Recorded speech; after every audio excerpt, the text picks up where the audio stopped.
Lemonade mishap. The scent of charcoal and sizzling meat hung heavy in the air, doing little to settle the butterflies tap dancing in Liam's stomach. Dave's backyard was a riot of color and noise, a swirling vortex of unfamiliar faces and boisterous laughter. He clutched his paper plate, the weight of a single, lonely burger feeling immense. "Just breathe, Liam," he muttered under his breath, a mantra he'd repeated since Dave had first extended the invitation. Barbecues were not his natural habitat. He preferred the quiet company of books and coding, not the chaotic energy of a Saturday afternoon crowd. He spotted Dave near the grill, locked in conversation with a group of people. An opportunity. With a renewed sense of purpose, Liam navigated the throng, a glass of lemonade held precariously in his hand. It sloshed with every step, a sugary, citrusy threat. The ground was uneven, a minefield of exposed roots and forgotten toys. He sidestepped a rogue frisbee, narrowly avoiding a collision with a woman carrying a mountain of potato salad. "Focus, Liam, focus." That's when he saw her.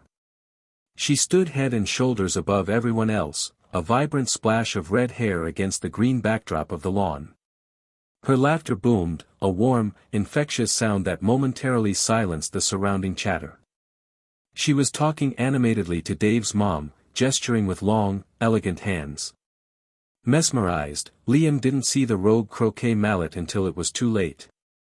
His foot caught, and he stumbled forward, the lemonade leaping from its cup in a golden arc. It sailed through the air, finding its target with unerring accuracy. Clara Bellwether.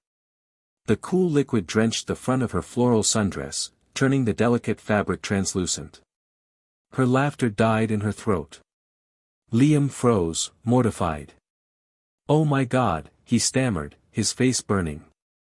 "I am so sorry." He fumbled for a napkin, his hands shaking so badly he could barely grasp it. Clara stared down at the spreading stain, her expression unreadable. For a heart-stopping moment, Liam feared she would erupt. Then, a slow smile spread across her face. "Well," she said, her voice surprisingly gentle. "That's one way to make an entrance." She plucked the soggy napkin from his trembling hand. "Don't worry about it. It's just lemonade." But Liam knew it wasn't just lemonade. It was a disaster. A spectacularly awkward, lemon-scented disaster. He'd just ruined the afternoon, and possibly any chance he had of surviving this social gauntlet. Booming laughter. The initial shock on Clara's face melted away, replaced by an expression Liam hadn't anticipated, amusement. Then, booming laughter erupted from her, a sound so full and unrestrained that it turned heads across the patio. It wasn't mocking, it was genuinely funny, like a summer thunderstorm clearing the air. "Well, that's certainly one way to make an impression," she said, wiping lemonade from her vibrant red hair with a napkin someone hastily offered. "I haven't had a lemonade shower since I was, about 10. Though I suspect the sugar content was higher back then."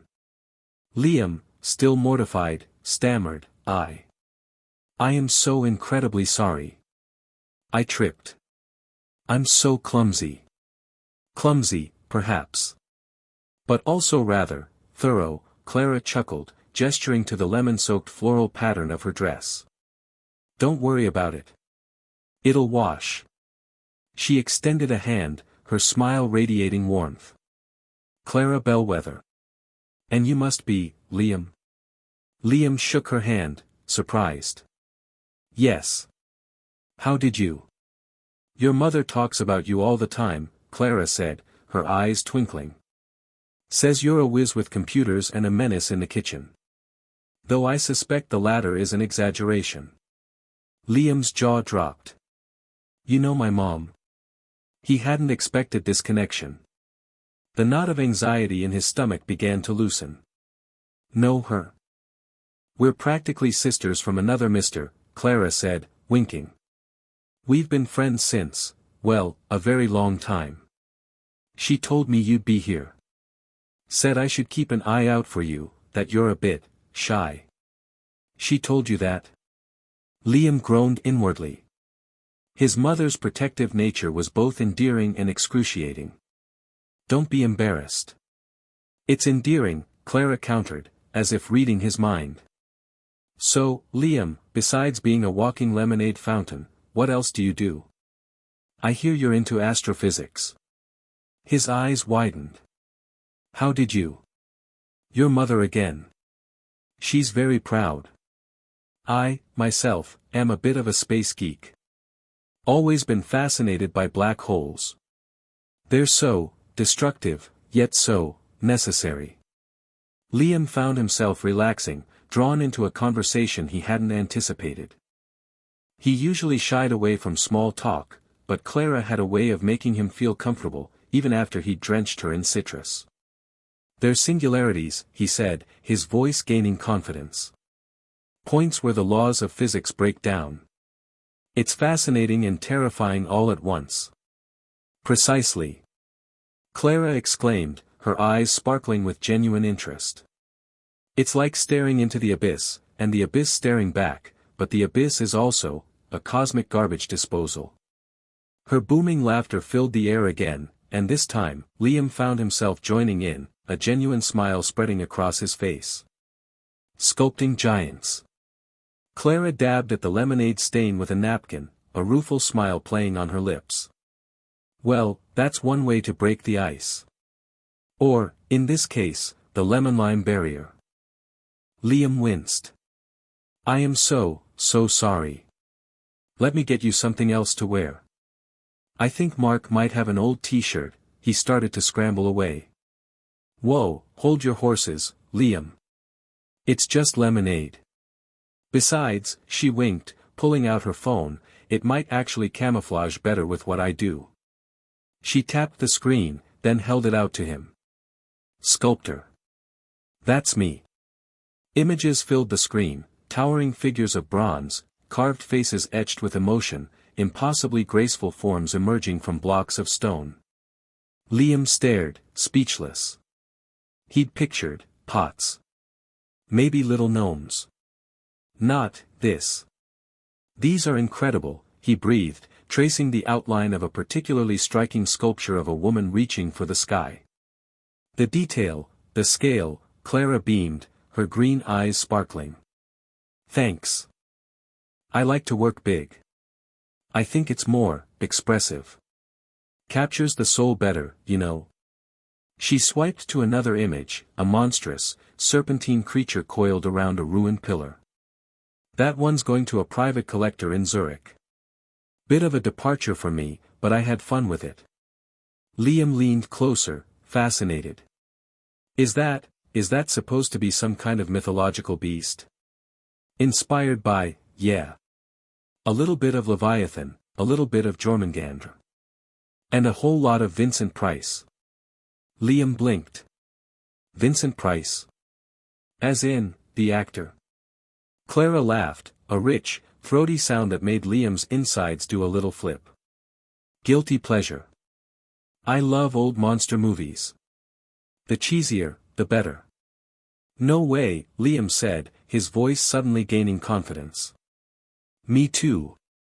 I have, like, the entire Vincent Price collection on Blu-ray." He paused, suddenly self-conscious. "I also may or may not know all the lyrics to Monster Mash." Clara threw her head back and laughed again. "Get out. You're kidding. I blast that song every Halloween while I'm carving pumpkins. And I can do a killer Boris Karloff impression." She lowered her voice, adopting a gravelly tone. "It's alive. It's alive." Liam chuckled. "Okay, you win. But I challenge you to a Werewolves of London sing-off. My Warren Zevon is legendary." He hadn't felt this comfortable, this engaged, in ages.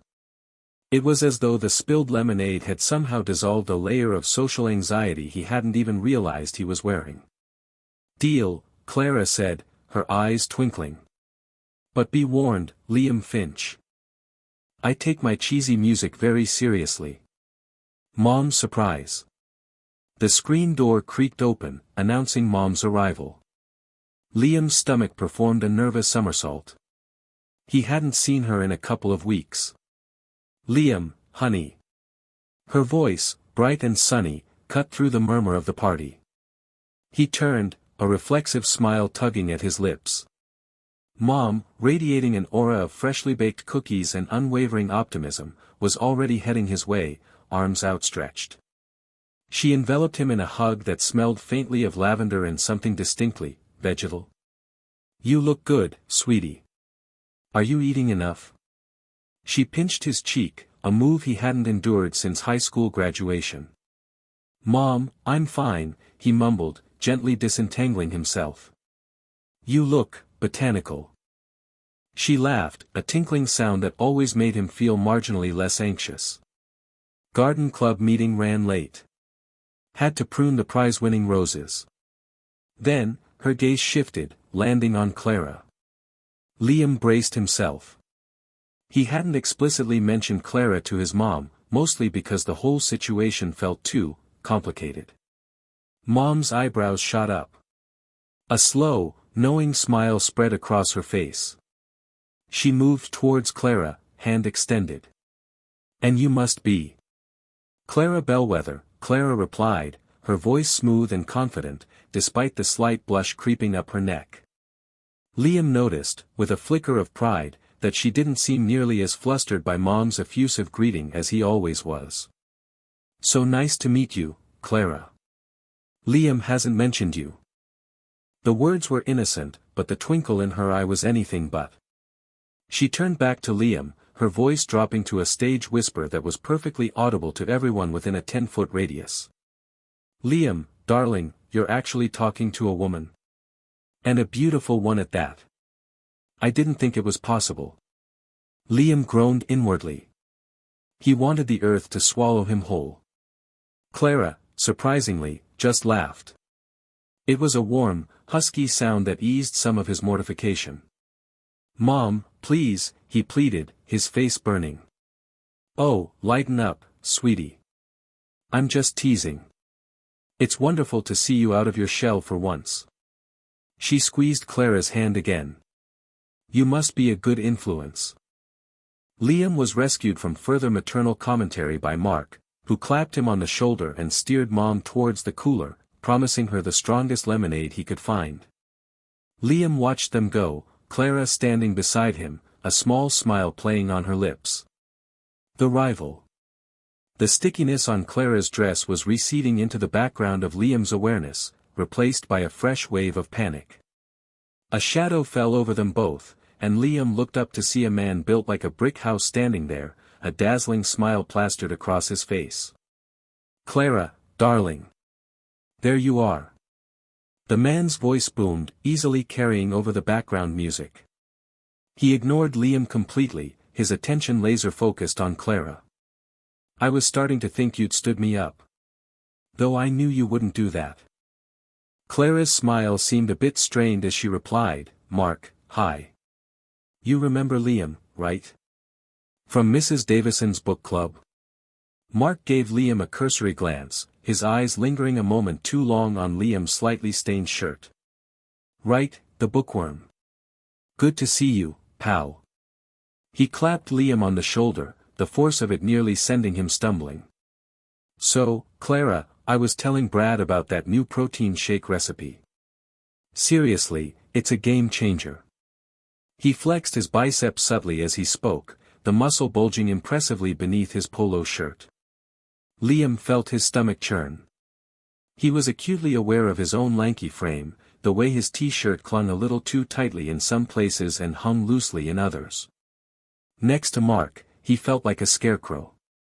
"Sounds intense," Clara said, her eyes flicking between Mark's bicep and Liam's face. "Intense results, darling.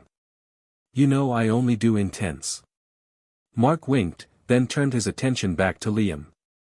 "You hitting the gym these days, bookworm? Wouldn't hurt to add a little definition." He chuckled, a deep, rumbling sound that felt like a low-grade earthquake. Liam swallowed, his throat suddenly dry. I prefer running. Cardio. You know." He hated how weak and defensive he sounded. Mark raised an eyebrow, a smirk playing on his lips. Cardio. Right. Well, each to their own. I prefer seeing results, not just running in place. He draped an arm around Clara's shoulders, pulling her closer to him. Come on, darling. Let's grab some of those burgers before they're all gone. I hear they're loaded with protein. As Mark steered Clara towards the grill, Liam stood frozen, the remnants of the lemonade incident now a distant, almost welcome memory. He watched them go, feeling a pang of something he couldn't quite name. It was a bitter cocktail of jealousy, insecurity, and a healthy dose of humiliation. Mark was everything Liam wasn't, confident, muscular, and seemingly effortlessly attractive. He was a walking, talking advertisement for everything Liam lacked. Burger battle. Mark's guffaw echoed, invading Clara's personal space. Lemonade baptism, Finch, old boy. You alright, Clara? Let's mop you up. He snatched a wad of napkins, blotting at the spreading stain on her dress. Mortified, Liam mumbled apologies, his face aflame. He loathed his own awkwardness, and just as much, Mark's patronizing tone. Discarding the soiled paper, Mark declared, speaking of which, I'm famished. Burger anyone?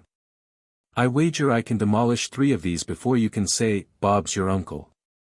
He flexed a bicep, a blatant display intended for Clara's benefit. Liam, still reeling, simply craved invisibility. Mark's gaze sharpened, locking onto Liam with undisguised anticipation. Unless someone wants to contest my claim. What do you say, Finch? Feeling bold? A murmur rippled through the gathering, the scent of an impending clash filling the air. Liam's stomach plummeted. He'd barely nibbled a sandwich at lunch.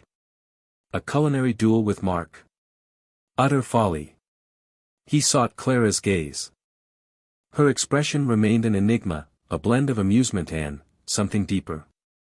Was she silently urging him to defend his honor? He couldn't decipher it. Don't be absurd, Mark, she interjected, her tone gentle yet resolute. Liam has nothing to prove. Mark chuckled, a low, throaty sound. Oh, come on, Clara, it's all in good fun. Or is Finch, chicken? He arched a brow, his stare unwavering. Liam felt boxed in. Mark had masterfully manipulated the situation, using Clara as leverage. Images flashed through his mind, Mark, victorious, wiping grease from his mouth, Clara chortling along, then the agonizing inverse, Liam, struggling with a half-eaten patty, Clara's amusement replaced with thinly veiled pity. He swallowed hard, the lump in his throat almost choking him. Retreat was no longer an option. Not with her watching. All right, he rasped, barely audible. I accept. Mark's grin widened, a predatory flash of teeth. Excellent. 3 burgers apiece. First to clear their plate, wins. What does the unfortunate loser have to endure? A cacophony of suggestions erupted, karaoke humiliation, a Macarena marathon, forced hat-wearing for the duration of the evening. Mark silenced them with a raised hand. The vanquished washes dishes all night. Agreed? Liam nodded, stomach churning, a cascade of regret washing over him. Catastrophe loomed. The burgers arrived, towering edifices of beef, cheese, and sundry toppings, plumes of steam rising like offerings to some culinary deity. The aroma, usually enticing, now felt oppressive, extinguishing any remaining appetite. He observed Mark, already attacking his burger with gusto, demolishing it in huge, ravenous gulps. Grease glistened on his chin. Liam stared at his own plate, a wave of despair threatening to engulf him. He ventured a tentative bite. Not unpleasant, actually. Perhaps, just perhaps, a sliver of hope remained. But Mark was already halfway through his second. Unexpected tie. Liam stared at the mountain of burgers before him, a greasy Everest threatening to bury his hopes. Mark, seated to his right, was already halfway through his stack, chomping with the single-minded ferocity of a combined harvester. Grease glistened on Mark's chin, a testament to his dedication. Liam, meanwhile, had barely managed 2 bites. The soft bun threatened to dissolve in his mouth, the processed cheese clung to his teeth like stubborn glue. Clara, surprisingly, stood near the edge of the makeshift stage, a small, encouraging smile playing on her lips. He felt a surge of something. It wasn't quite confidence, more like a desperate, fleeting burst of courage fueled by lemonade-stained embarrassment. He needed a strategy. Raw speed was clearly out of the question. He glanced around, his eyes darting to the edges of the table. An idea, crazy as it was, began to form. Mark, oblivious, continued his relentless assault on the burgers. Liam, feigning a cough, subtly palmed a large chunk of patty and bun, letting it fall into the folds of the tablecloth. He repeated the maneuver a few moments later, this time aiming for the gap between the table and the wall. It was a messy, desperate attempt at culinary sabotage, and he felt a flush creep up his neck. Having trouble, Finch? Mark bellowed between bites, a smug grin plastered across his face. Liam swallowed hard. Just pacing myself, he managed, forcing a smile that felt more like a grimace. He continued his subtle excavations, each stolen bite a small victory against the inevitable. The crowd, initially focused on Mark's gluttonous display, seemed to sense a shift in the momentum. Murmurs rippled through the onlookers. Time seemed to warp. Burgers blurred. The smell of grilled meat hung heavy in the air. Finally, the announcer's voice boomed through the speakers. 5 seconds. 4. 3. 2. 1. Time. A collective groan erupted from the crowd. Liam, stomach churning, leaned back in his chair, convinced of his defeat. And the winner, the announcer paused for dramatic effect. It's a tie. A stunned silence descended. Mark spluttered, bits of burger flying from his mouth. A tie. Impossible. I ate at least. He started counting on his fingers, a vein throbbing in his forehead. Liam, equally surprised, looked at his plate. He had somehow, miraculously, managed to keep pace, albeit through decidedly unorthodox methods. Clara's smile widened. She approached him, her eyes sparkling with amusement. Well played, Liam, she said, her voice low enough that only he could hear. Very resourceful. Mark glared at them both, his face a mask of disbelief and simmering rage. The victory, or rather, the lack thereof, clearly didn't sit well with him. Liam, despite the impending indigestion, felt a strange sense of triumph. He hadn't won, exactly, but he hadn't lost either. And for the first time that day, he felt like he had earned Clara's attention. Studio invitation. Clara patted at the blossoming stain on her dress with a cocktail napkin. The sharp tang of citrus permeated the air. Lifting her gaze to Liam, a true smile illuminated her face. Well, she began, that was quite the celebratory baptism for your triumph, Liam. He grimaced, apologetic. I am profoundly sorry. I'm not typically this, calamitous. Don't give it a second thought, she chuckled, the sound a bright chime. It's memorable. And besides, she continued, eyes alight with amusement, you more than atoned with that sculpture. It's sheer audacity. And the impact it carried. She hesitated, then, visceral. Utterly visceral. Still mortified, Liam managed a thin smile. I wasn't sure it would resonate. Resonate? Darling, the judges were electrified. They haven't witnessed such a bold stroke in ages. You shook things up, Liam, which is precisely art's purpose. She crushed the damp napkin in her palm. You know, my studio isn't far from here. It's a bit chaotic, but... She paused, meeting his eyes. I'd love for you to visit sometime. Perhaps, next week. The invitation hung suspended between them, thick with unspoken promise. Liam's pulse quickened. Here it was. The chance he'd only permitted himself to dream of. Next week? That would be extraordinary. Truly extraordinary. He cleared his throat, striving for nonchalance. Any day works. Just let me know when. Clara suggested a date. Wonderful, she replied, her smile broadening. I'll text you the address. It's a little off the beaten path, so wear comfortable shoes. And perhaps, she added, a playful spark in her eyes, indicating her dress, bring a splash guard. Liam laughed, a genuine sound that surprised even him. A lightness bubbled up within him, chasing away the shadows. The ever-present anxiety seemed to have loosened its grip. A splash guard. Consider it done. I'll even embellish it with a miniature apology sculpture. I'd very much enjoy that. Her tone had softened, the laughter subdued, replaced by a current of warmth that made Liam's palms prickle. I truly would. He nodded, finding words suddenly elusive. The air thrummed with an undefined energy, an irresistible magnetism that drew him closer. The studio visit. It was more than just viewing her workspace. It was an opportunity to connect on a deeper level.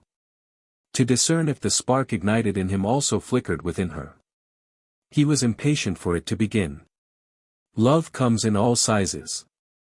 The stickiness on Clara's dress was a constant, sugary reminder of Liam's clumsiness. He watched her dab at the fabric with napkins, a knot of guilt tightening in his stomach. I am so sorry, he blurted out again, the words tumbling over each other. Clara sighed, then smiled. It's just lemonade, Liam. Don't beat yourself up. Besides, she tilted her head, her green eyes twinkling, it smells wonderfully citrusy now. He managed a weak smile. The laughter and music from the barbecue faded into background noise as they stood there, a strange bubble of quiet around them.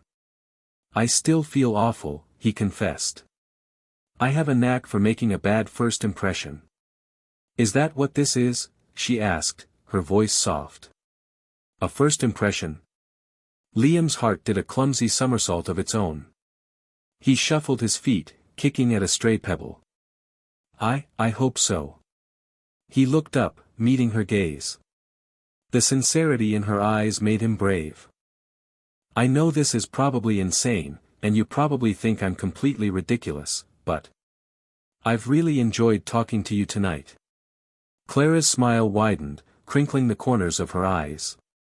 I've enjoyed talking to you too, Liam. She paused. Age is just a number, you know. And height. Well, that's just good for reaching the top shelf. He laughed, the sound lighter this time. So, you're not completely horrified by the idea of us? Horrified? She shook her head. Intrigued might be a better word. She reached out, her hand dwarfing his as she gently squeezed it. Let's not worry about what anyone else thinks, okay? Let's just see where this goes. He nodded, relief washing over him. Okay. Let's. Suddenly, a shadow fell over them. Mark stood there, his arms crossed, a sulky expression on his face. So, this is what you've been up to, Clara? I thought you were above this. Clara's expression hardened. Above what, Mark? Spending time with someone who treats me with respect. Mark's bravado seemed to deflate a little. He looked at Liam, then back at Clara.